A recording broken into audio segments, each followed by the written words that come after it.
നമ്മുടെ പ്രേക്ഷകരോട് പറയുകയാണ്, നമ്മുടെ നാട്ടുകാരോട് പറയുകയാണ്, ഈ ആൾക്കാരെ ഒഴിവാക്കാൻ പറയുന്ന മറ്റൊന്നും കൊണ്ടല്ല. ഇതിനടുത്ത് ആല എന്ന് പറയുന്ന സ്ഥലം ഞാൻ ഒരിക്കലും മറക്കുകയില്ല. കാരണം കഴിഞ്ഞ കുറേ നാളുകൾക്ക് മുന്നേ ഒരു രാത്രിയിൽ എന്നെ അവിടെ ഒരു പാമ്പിനെ കണ്ടുമ്പോൾ എന്നെ വിളിക്കുകയും ഞാനവിടെ വരികയും അവിടെ വന്ന സമയത്ത് ഒത്തിരി ആൾക്കാർ, കണക്കിൽ പോലീസുകാർക്ക് പോലും നിയന്ത്രിക്കാൻ പറ്റാത്ത ഒത്തിരി ആൾക്കാരുണ്ടായിരുന്നു. അവർ തമ്മിൽ നാട്ടുകാർ വന്നവരെ നിയന്ത്രിക്കാൻ പോയി. അങ്ങനെ നാട്ടുകാരും വന്നവരും തമ്മിൽ ക്ലാഷായി, അടിയായി.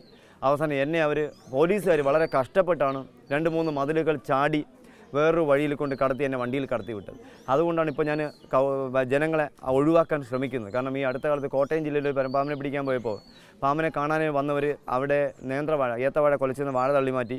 അതുപോലെ തന്നെ അവിടെ ഗൗളിഗാത്രം തെങ്ങ് 3 വർഷത്തോളം പ്രായമുള്ള തെങ്ങിനെ പൊഴുതു മാറ്റി. അങ്ങനെ നാട്ടുകാരുടെ ഒരു കടന്നുകയറ്റം കൊണ്ട് ഇപ്പോൾ ആൾക്കാർ ആ മേഖലയിൽ വിളിക്കാത്തൊരവസ്ഥയിലേക്ക് പോവുകയാണ്.